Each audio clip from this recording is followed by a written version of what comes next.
I'm Susan Hickman. I was born June 15th, 1952. That makes me 72 and a half.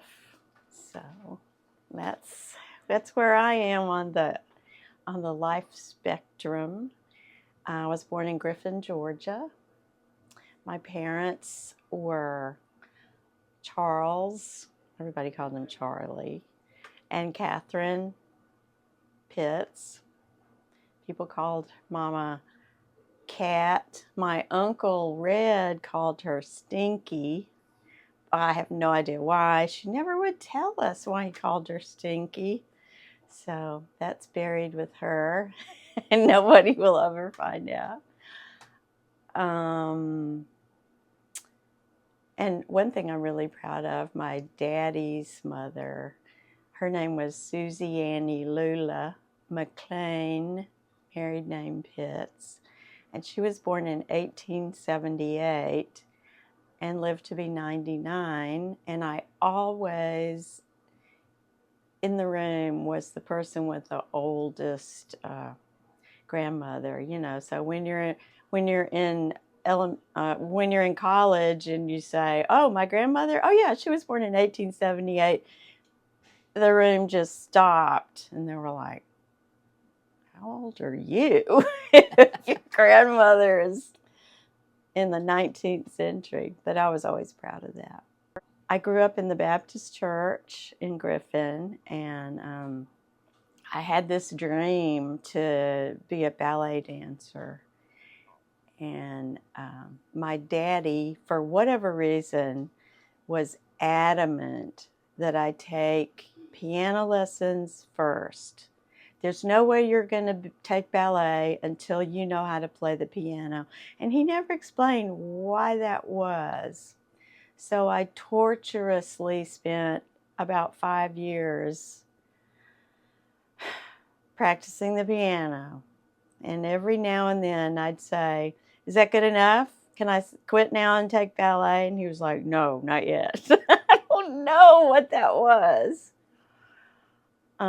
My first cousin played the piano in the church that I grew up in.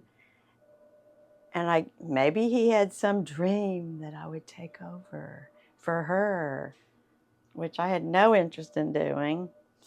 But like I said, he never explained it. So finally the day came where I said, I can read every book, up to like second level that I'm given. I could play all the hymns in the Baptist hymnal. Page 240 was Just As I Am, and I think page 1 was Holy, Holy, Holy or something. So I got those down. And then he said, "Okay, you can take ballet." And I was so excited. But I was 12. So here I was, a 12-year-old taking beginner ballet. But my teacher was wise enough to know that that wasn't going to work for me, to get into class with little 5-year-olds and start doing plies. So she was able to round up a group of girls who were 11 and 12, and she started us in a beginning ballet class, which was amazing because we were all big, but we were all on the same level. So we learned super fast. And I was graduated to point shoes in a year because my feet were, were developed enough, because you can't put little tiny girls in toe shoes until their bones are developed. So that was exciting. Now here's the next problem. I wore glasses. So you don't see a lot of prima ballerinas in their tutus wearing glasses. Well, I was terribly nearsighted. And I still to this day have dreams of doing chaîné turns off the edge of the stage. So it's a fear that has never left me in all these years. So then so I got the piano lessons out of the way, so I didn't have to nag about that. So now my new nag was contact lenses. So I nagged for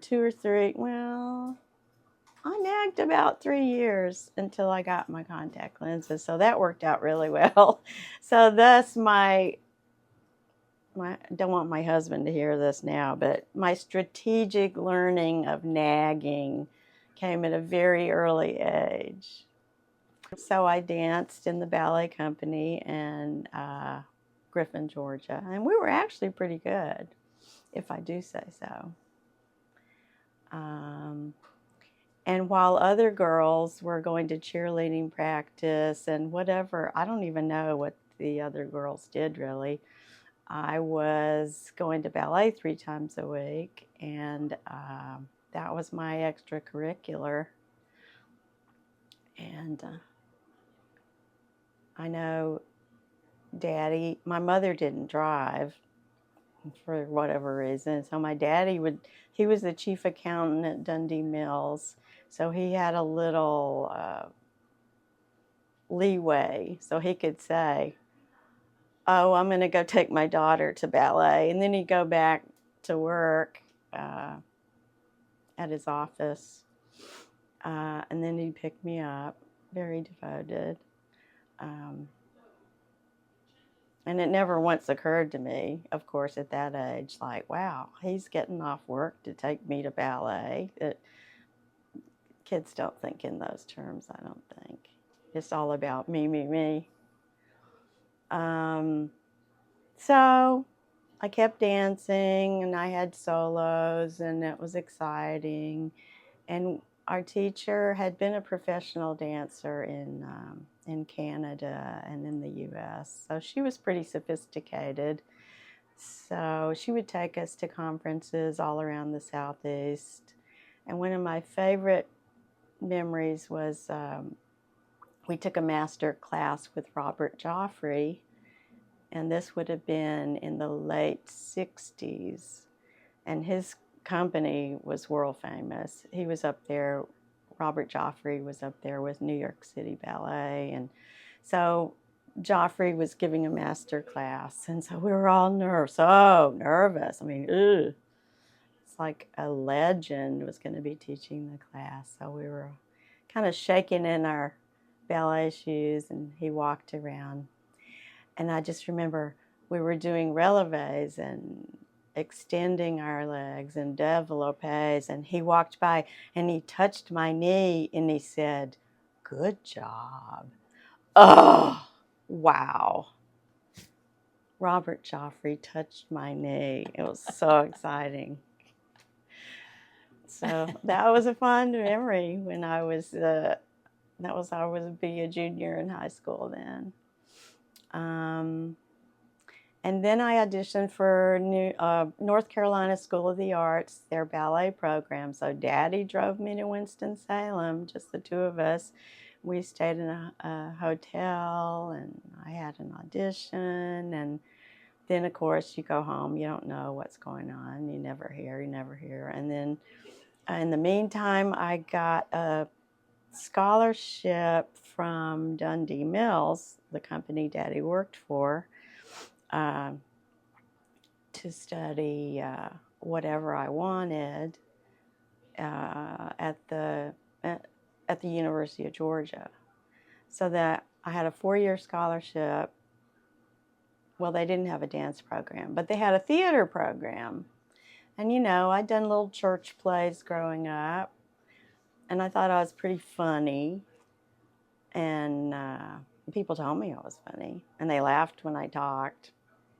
With me, not at me, hopefully. So the day came, I got the letter from North Carolina School of the Arts. Yes, you're accepted in the ballet program. Well, they don't give girls scholarships because there's so many girls that want to be ballerinas. They give the boys the scholarships. So Daddy sat me down. He said, now you got this 4 years at University of Georgia. for, big time. It was $1,000 a year. I mean, that was a lot of money in 1970 for college, to go toward your college. It wouldn't pay for everything, of course. And he said, and you've got no scholarships to School of the Arts. He said, your brother's in the art department at UGA. I don't know how we're going to do 2 kids in college. He said, you can go 1 year to School of the Arts. For sure, I promise. And I thought, well, that's the worst thing I've ever heard. Just tease me with a carrot. You can go 1 year to School of the Arts, and then what? I go to Georgia and study theater, and there goes my dancing, and there's no place to dance at Georgia. So I thought about it, and I cried, of course. I was 17, I was 17. So I decided a 4-year scholarship in theater was better than a 1-year scholarship at Winston-Salem. So that's what I did. So I went to UGA and studied theater. So then I guess I became a double threat, right? So I could dance. Don't count the piano playing. That's no good. Plunk, plunk, plunk, plunk. And then I was learning how to act, so that was cool. And I made a lot of friends in the drama department. And friends I still have to this day, actually. So that was a 4-year program. The thing was, I don't know if I got too big for my britches. I really don't think I did, but my junior year, at the end of the junior year, I was watching lots of movies, and I'd see lots of TV commercials, and I'd say, I can do that. What's the big deal? I'm just as good as that person. Well, where are they doing this? They're not doing it in Athens, Georgia. They're doing it in Los Angeles, or they're doing it in New York. Well, what's closer to Athens, Georgia? New York. So I told my daddy I was going to quit college. It was years before I ever told my children I did this. Many, many years later, I just kept that out of the conversation. When I'd say, you need to study, you need to go to college, blah, blah. Oh, by the way, I left that part out. So I packed in my Volkswagen Bug, and I drove to New York. I knew one guy from the drama department at Georgia. He was a graduate student, and he lived in Brooklyn. I lived in Manhattan. So a friend of mine from school at Georgia was a graduate student also. You see, I was so mature. I mostly knew graduate students. I couldn't waste time with freshmen and sophomores. I needed more stimulation, you see, more things to talk about, more plans for the future. So a friend of mine was touring with the National Shakespeare Company. Well, he had a room in an apartment in New York that was going to be vacant for who knows how many months. So he said, why don't you stay in the room in the apartment? I mean, how do you even do that? There were no cell phones. There was nothing. I don't even remember how we communicated, how I got the key. I don't remember any of that. So I finally found a parking space, and I knocked on the door, and I rode up on the elevator, and the girl said, this is my room over here. That was actually a bedroom in the apartment. She said, you get the living room. So my room was this giant living room in a pre-war, probably built in the 30s or 40s building. At least it had an elevator. It was a beautiful building on West 71st Street and Broadway. So it was really loud. But it was very close to the subway, so that was a plus. So I had an army cot for a bed and an army blanket, and my closet, since it was a living room, there was none in the, you don't have closets in your living room. My closet was an army blanket that I threw on the floor, and I'd line up my underwear and my sweaters and my pants, and so that was my closet. I could see my closet from any angle in the room. And I had a fireplace, but it didn't work. And floor to ceiling windows, so they weren't very well insulated. They were probably the original windows. It was very loud. And, traffic honking all day, all night. And I worked Dundee Mills, coincidentally, had a sales office in New York. So I worked at 6th Avenue and 34th Street, right across the street from which is now Bryant Park.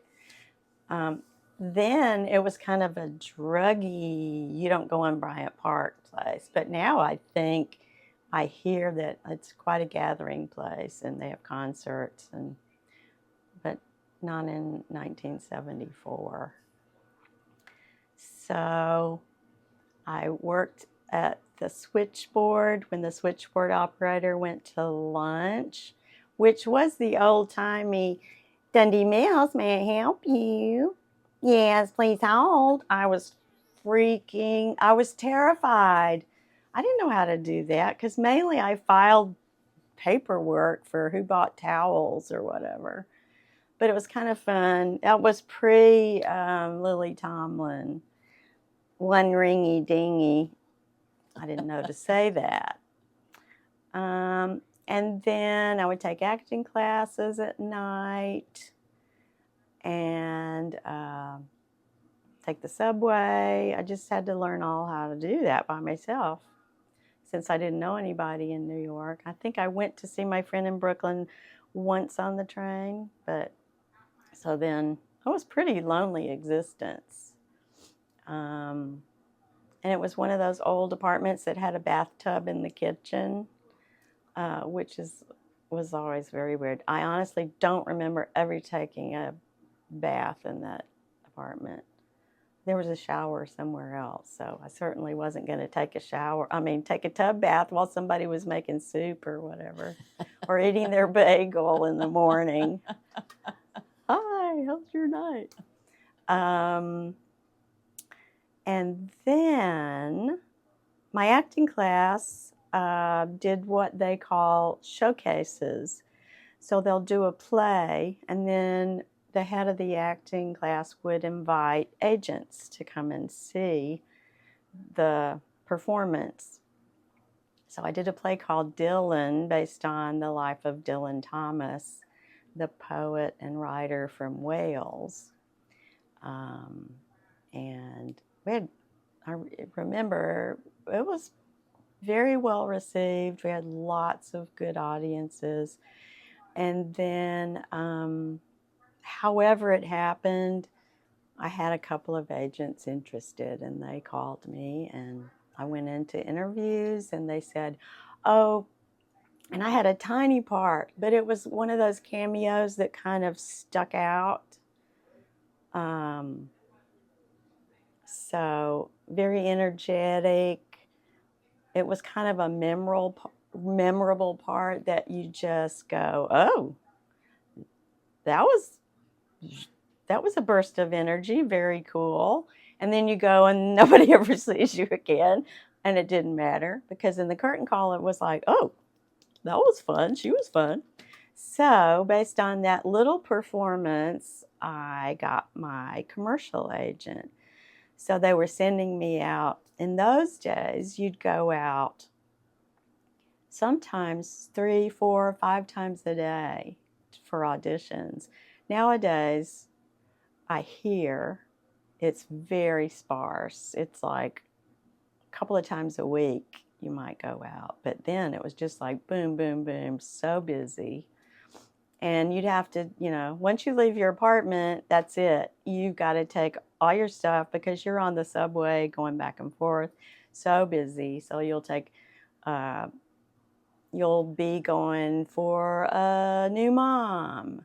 You'll be going for a girlfriend. You'll be going for a part that's somebody going to a fancy dinner. So you need to give the idea of that person. You don't have to go overboard, but you're going to wear a flannel shirt if you're the farm girl, and you're going to wear a silk blouse if you're going to a nice dinner. So you have to take clothes with you and makeup, and so it's a big effort to go. You'll be gone all day running back and forth, downtown, the village, uptown. And most of the ad agencies that you went to were East Side, Midtown, in the East 50s. But it was exciting, really exciting. And I was in my, I was in my early 20s, and I was busy. And then I started booking commercials. So I'd be the girlfriend. I'd be the single girl. I did a Lifesavers commercial. I was actually in a ballet class in a Lifesavers commercial. So that was a plus because I knew what I was doing. I knew how to, show all the positions and do what the director said. And sometimes they'd let you choreograph a little snippet because they trusted you. So that was good. So that gave you a little extra confidence and made you more exuberant in the shoot. And then I did a travel commercial out of Chicago. The agency cast in New York for some reason. And it was February, and we went to the Bahamas for a week. And I couldn't complain about that since I'd been in the snow for a couple of months in New York. And I remember sending nasty postcards to my friends. I'm tanning so nice while you're slipping on ice. Just not very nice things to send to your friends, but you have to dig in a little bit if you're luxuriating in this fun time of your life. And I did that for like 4 or 5 years, and I would do plays and what they called off Broadway, but it was all good training. You never, unless it's just like the worst script you've ever read, you don't usually turn down a play because you learn something in every job that you do. And it looks good on your resume. Even if the play was terrible, you can kind of beef up your resume with some of those half-truths of, I did this play, sounds good, even though, they're not going to have the reviews to read, so it just looks like you've got lots of experience. So then there was a point where I thought, I have all these. Oh, and by the way, I was waitressing this whole time. And the joke, of course, is if every waiter in New York got a part that they auditioned for, all the restaurants would close. But I don't think that's ever going to happen because there are thousands and thousands of actors in New York. And then I had so many commercials running. I had 10 national commercials running at once. And I heard that an acting teacher was teaching a commercials class, and this thrilled me. She said, somebody in the class told me this. She said, now when you get called in to do a commercial part like a Susan Pitts, so, she's bouncy, she's energetic, she's innocent, she's naive, whatever. And I thought, oh my goodness, they were using my name in an acting class to say, you know, the Susan Pitts type, and I was just blown away. I mean, that's insane. And then once I was on the subway, and I had done a commercial for a local radio station, and they intercut the Stevie Wonder song, "You Are the Sunshine of My Life," and they'd have us pop in like 4 different actors. "You are the sunshine of my life," and then they'd have us go, "Yeah, yeah," and different actors were doing that, "Yeah." And one time on the subway, this guy sees me on the subway and he goes, "Yeah." And I thought, wow, this guy watches TV a lot. to be able to see that and to come back with a copying me. So it's just these little things that make you think, oh, it's not making a huge difference in the world, but somebody's seeing something and it makes them happy. So that was a good thing. So I had all these commercials running, and then I thought, oh, there's got to be something else. Maybe I'll go to Los Angeles. So my agent was actually going to Los Angeles. So we flew out together, and she said, "I'll get you some meetings. I'll set up meetings for you." And so we flew out, and I rented. There were temporary apartments that you could rent month to month out there because they just had that available for actors who came in from out of town.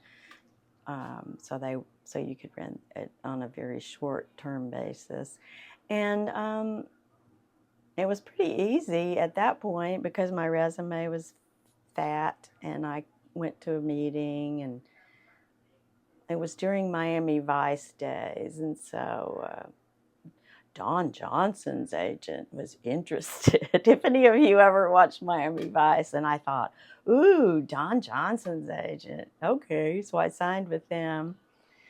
And at that point, it was lots of, if I'm allowed to say, T and A. I won't tell you what that stands for, but if you know, you know. And I was not the T and A type. I was the girl next door, as I mentioned earlier. So I didn't have the physical requirements to do a lot of the stuff that was popular then.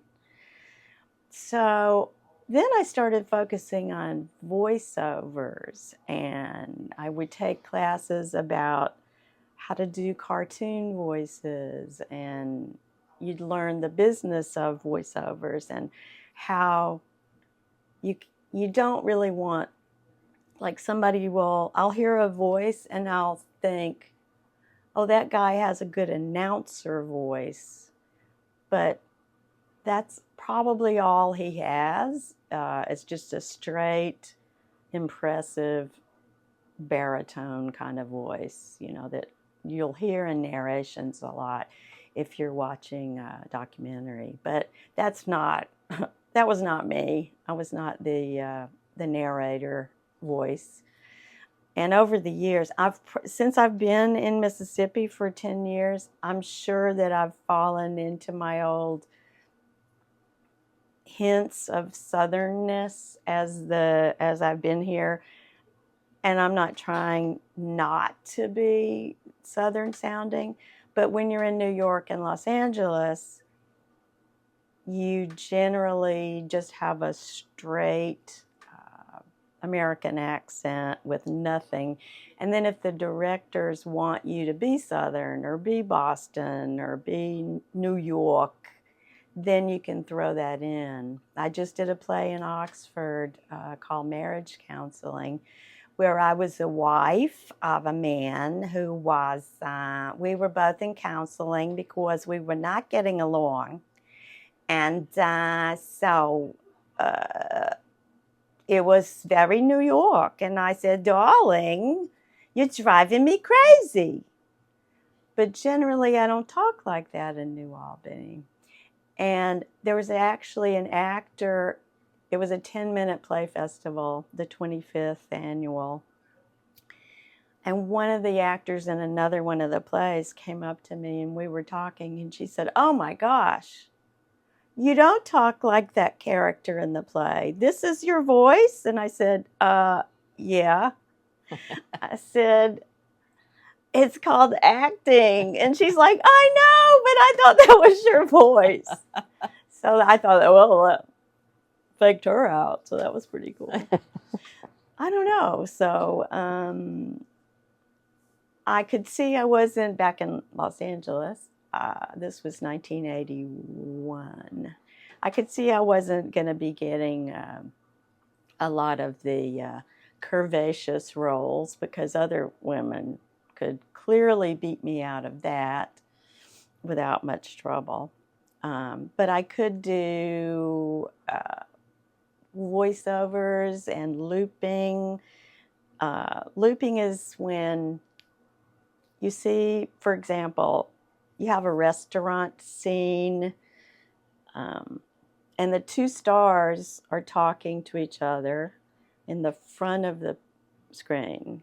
And then in the background, you'll see a waiter walk by and ask a couple, "Would you like some more coffee? Do you want cream with that?" Or you'll see a woman go, "Waiter." So looping is filling in all that other voice voice time, because when you're shooting it, the only people with microphones are the main actors. The other people are moving their mouths. They're not talking over the actor, because when it came time to editing, you'd never be able to cut out the background voices. So all these extras are just moving their mouths. So we go in after the movie is shot, and the loopers, Loopers, the loopers go in and fill in to make it feel more real life. Kids playing in the park, ambulance. If you're doing a hospital show, you'll be doing the ambulance driver and the emergency room people. Take their vitals. It's 110/60, that kind of thing.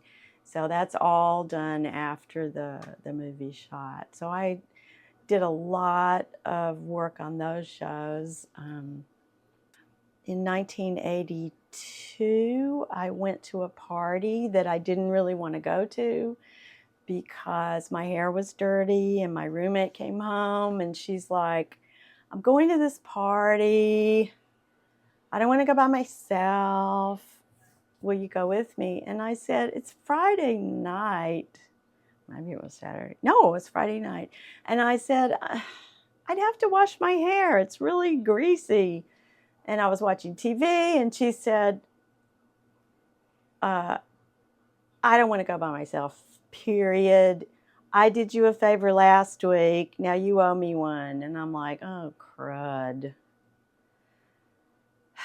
I said, "What kind of party is it?" Well, she worked in the daytime as, there was a show called Dallas, and the wife of the lead guy, her name was Linda Gray. She was Linda Gray's stand-in. So when a stand-in is when, if Linda Gray isn't, well, she was pretty much a big star. So she didn't want to sit there while her scene was lit.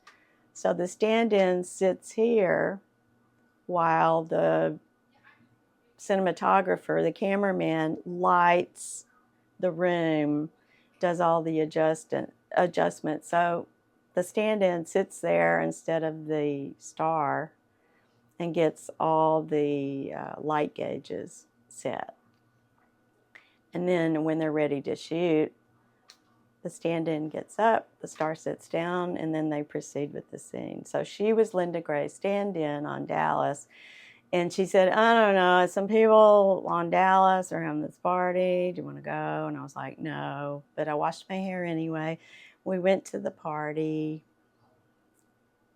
And I noticed this really cute guy walking around I was in the kitchen, which is, of course, where so many parties end up. You end up in the kitchen. Later on, I was told, he said, I walked around, and I thought, well, she's kind of interesting. She's talking a lot. Duh. So evidently he stood kind of nearby and was eavesdropping, and he thought, well, she seems worth talking to, so I'll go over and talk to her. So 42 years later, we're married still, and we met at this party. So we met at this party. He proposed after 2 weeks, and I said, let me think about it. And then like a day later, I said, okay, because we were in our 30s, and you have a checklist. It's like, he's nice, he's cute, he's, okay, all right, he has good character. Okay, well, this one doesn't matter that much. That was just a silly thing on my list. Okay. Yes, I will marry you, I said. So 9 months to the day from the night we met, we got married. And we have 2 daughters, Katie and Sarah. And while I was raising them, I stopped all the going out and auditioning. I tried that for a little while when the girls were little, I mean really little.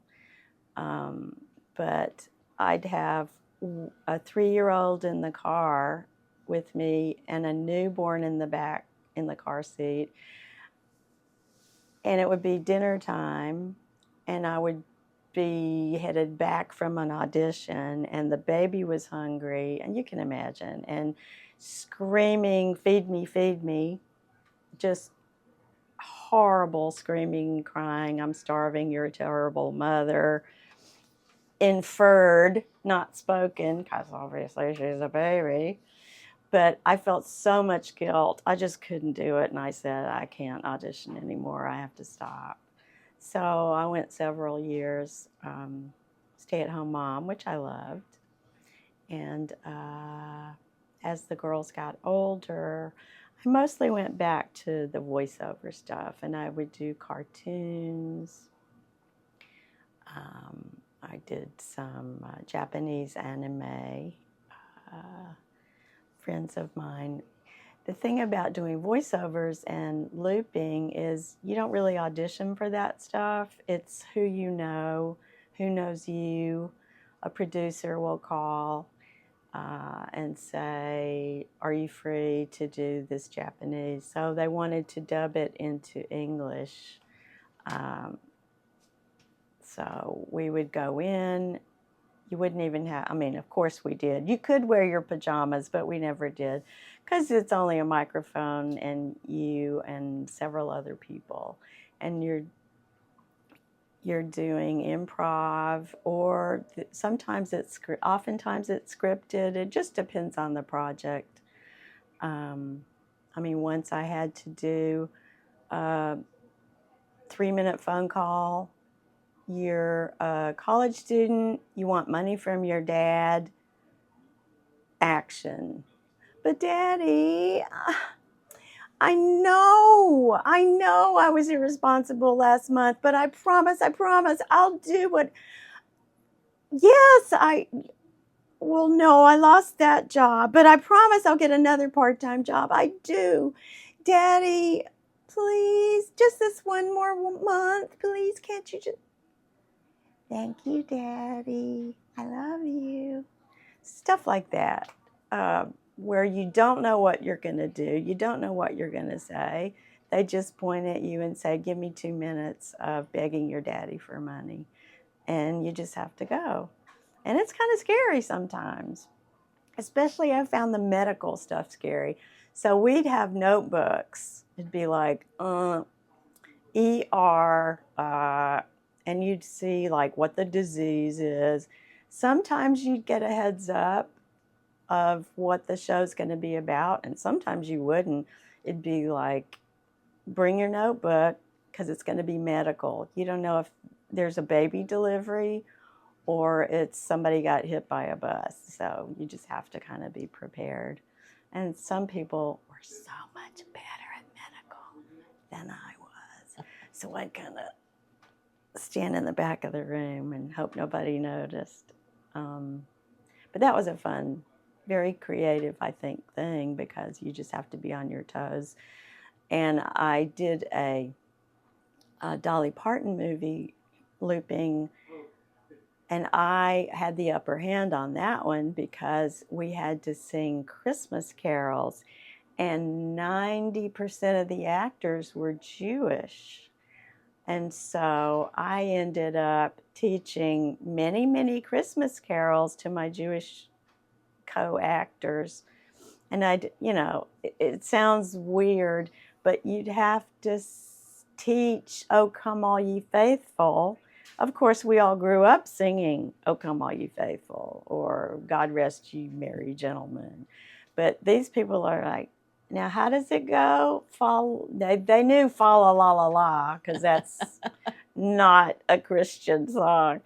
But things like "Silent Night, Holy Night," they're like, how does it go? Sleep in heavenly peace. And I was like, that's it. Genius, that's it. So I got to toot my own horn about like knowing Christmas carols and teaching it to all these people. Of course, sometimes the tables were turned and we had to learn things in Hebrew, which I had no idea. So I tried to, you try to keep doing research even if you're not working, because you never know when something's going to come up. La la la. So at some point you moved to New Albany. About 10 years ago, we decided the cost of living in Los Angeles was getting out of hand. And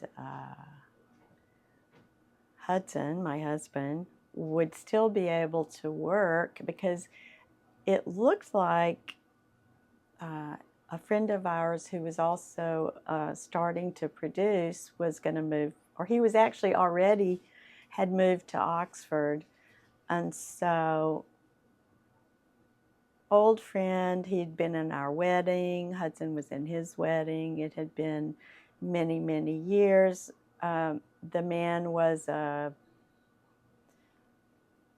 big deal agent at William Morris for years, and then decided he wanted to move to Oxford. He was from Amory, and he didn't want to, do the LA thing anymore.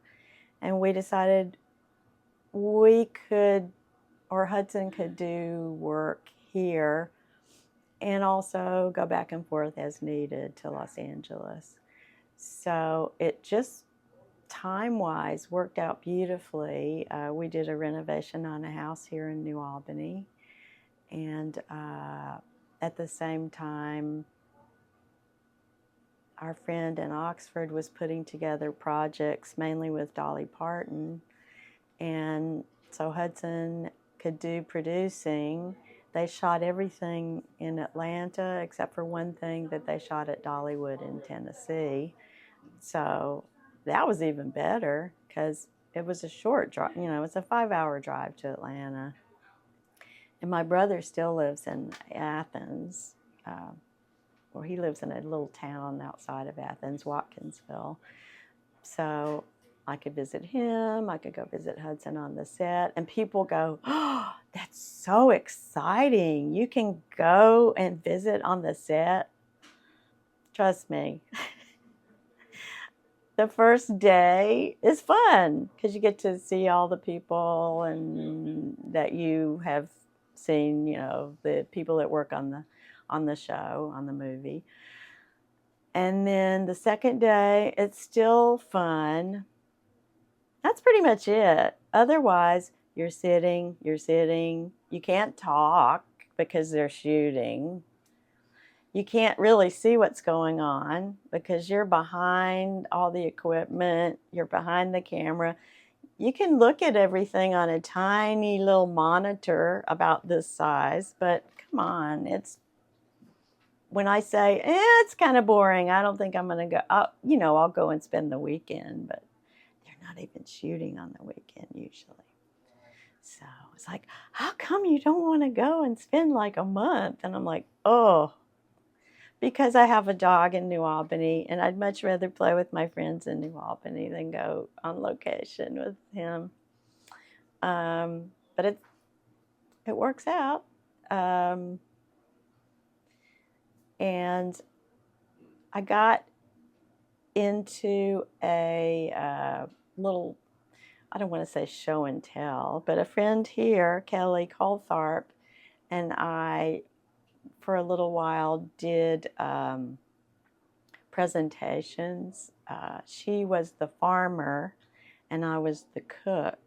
And we go around to the garden clubs and to different organizations, and we would do little shows where she would present what she grew, and then I would cook things with her produce, and that was really fun.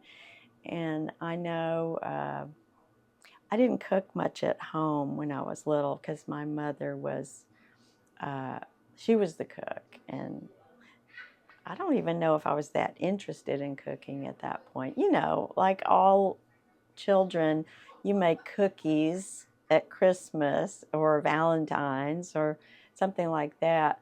But as far as the day-to-day, I really wasn't interested in that. And I think I really got interested in food when I moved to New York and I had to save money. And I bought Julia Child's Mastering the Art of French Cooking. And I didn't do that thing like they do in the movie that they went all the way through it.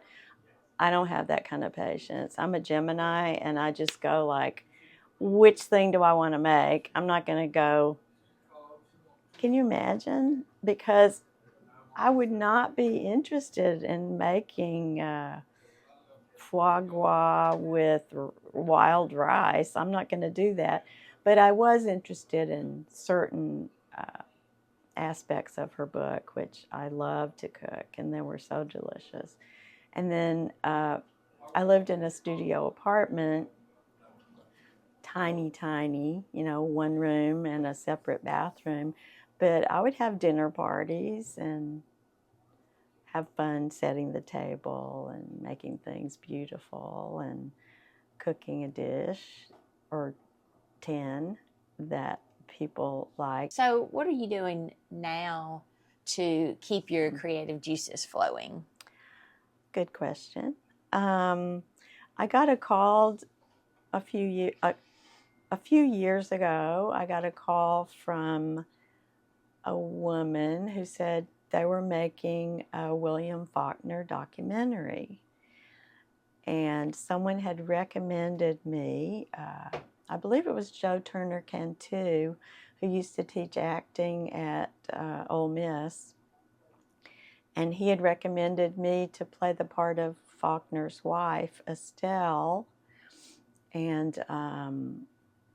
so they sent me the script, and I thought it was great. And the exciting thing was that they were given permission, which had never happened before, to shoot at Roanoke, his home in Oxford that he lived in after his marriage to Estelle, and actually he died while living in that house. So I felt that was going to be a really special thing. And Eric Roberts, the Academy Award nominated actor, was going to play Faulkner. So that was exciting. And so I will say not all of my scenes were shot in Roanoke, but 90% were. And I got to use Estelle's bedroom, and it was thrilling to go in the house. They pulled out all of the tourist velvet ropes where you can't go past, when you tour a heritage house, and it felt like our home. And we had the period costumes and everything. It was kind of eerie that we were in there. And there was a funeral scene where his, I think they call her name in the script was Mammy, and she had taken care of him, Faulkner, and his children when they were little. And she dies, and there's a funeral scene in the room in the house where they laid out her coffin. So that was really interesting and eerie and special. And one of my favorite Faulkner stories when I was doing research on Estelle was that they had separate bedrooms connected by a little hallway, and Faulkner hated air conditioning. Well, you know how hot it gets in the summer.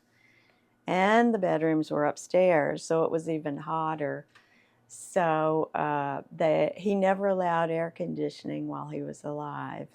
And I read in this biography that the day after Faulkner's funeral, Estelle called the hardware store.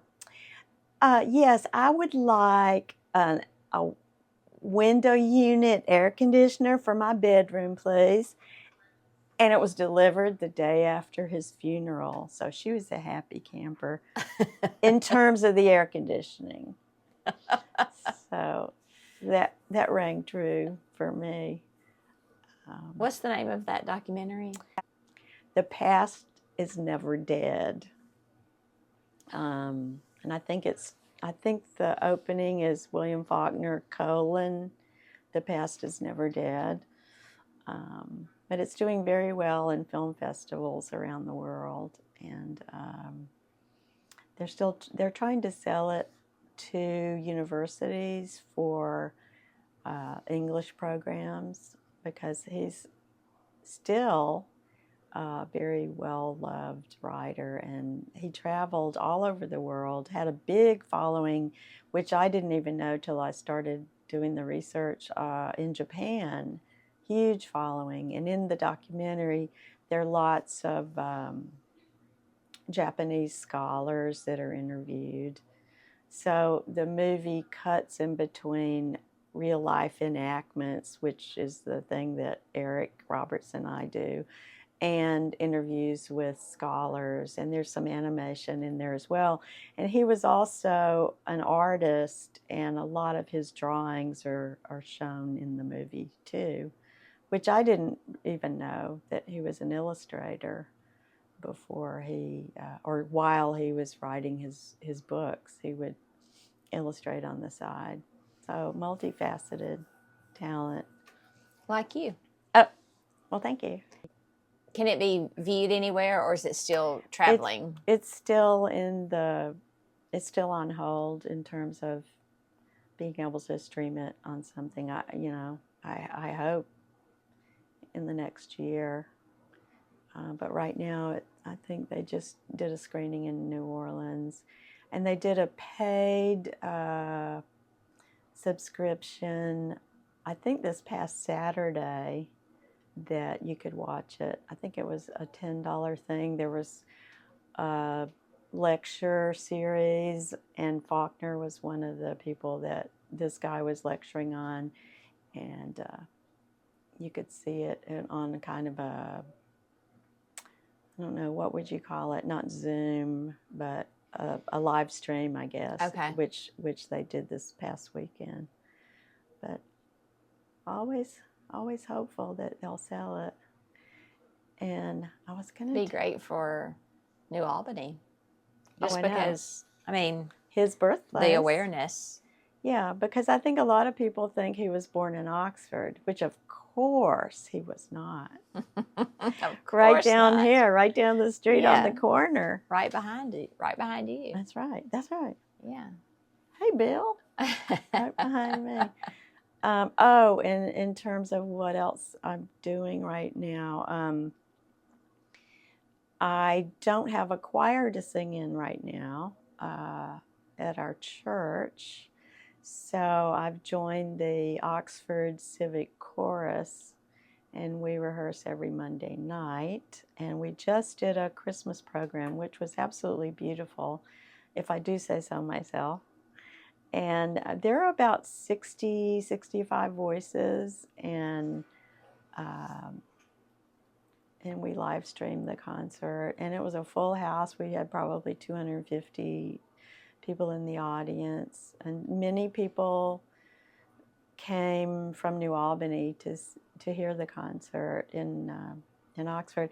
And we're just starting, will be our third rehearsal for our spring concert, which will be May 3rd and 4th, one in Oxford, one in Tupelo. And the theme is the Great American Songbook. So songs from Leonard Bernstein, Cole Porter, Irving Berlin, Rodgers and Hammerstein. So that should be fun. Lots of, Oklahoma where the wind. Everybody loves a show tune. I know. So some show tunes. And the Bernstein I am not familiar with.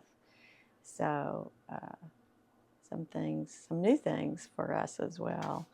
And I also like the Christmas program because it wasn't your standard familiar, oh, that again, but it was some new music that, at least to me, it was new that I hadn't heard of before, because I like to be stimulated when I'm singing with something new.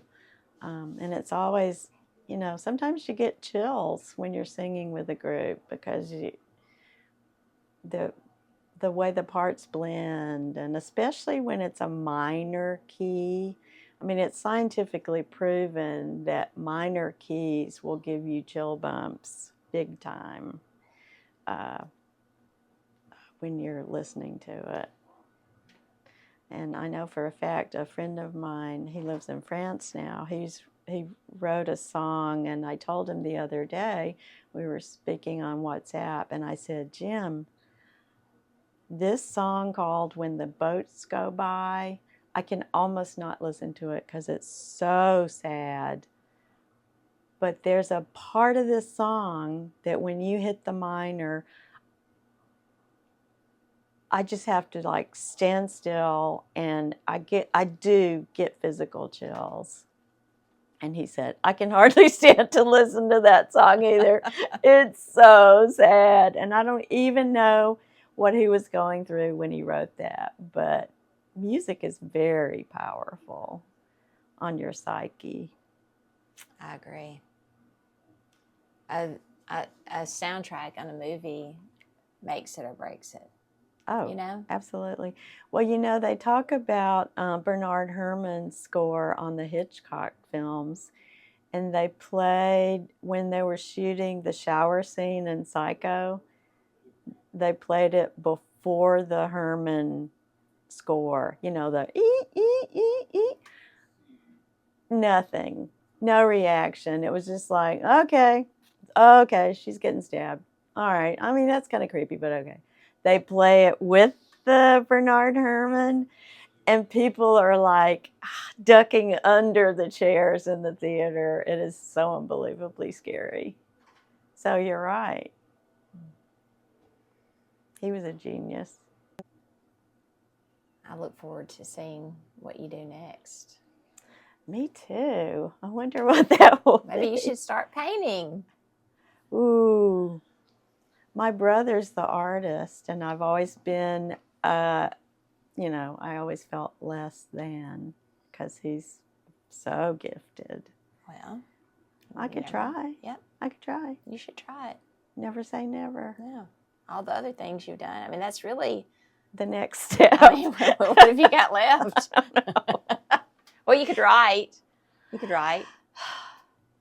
Well, my husband's in the Writers Guild, and when the girls were growing up, he'd say, because the girls would say, ambience, there's an ambience, or whatever they'd say, and he goes, you should write that down in a notebook. And I'd say, You're in the Writers Guild. You write it down. I'm in the Screen Actors Guild. I'm not going to write that down. He has a little twang, in LA. And I'm like, where are you from? And he said, New Albany, Mississippi. Where are you from? And I said, Griffin, Georgia. And that was it. And we never went out with anybody else. He asked me for my number, and then he didn't call me until Monday. And I thought, he's not going to call me. That was just mean that he asked for my number. Well, he called Monday, and then he asked me if I wanted to have dinner on Thursday. And I thought, well, he has somebody he likes better. He's going to take out on Friday and Saturday. And he said at dinner, I was such a sucker for his sweet talk. I said, well, why did you want to have dinner Thursday? He said, because I couldn't wait till Friday. Yes. That was it. That was it. 2 weeks later? He asked me to marry him. Oh. It's crazy. I know. That thing called love.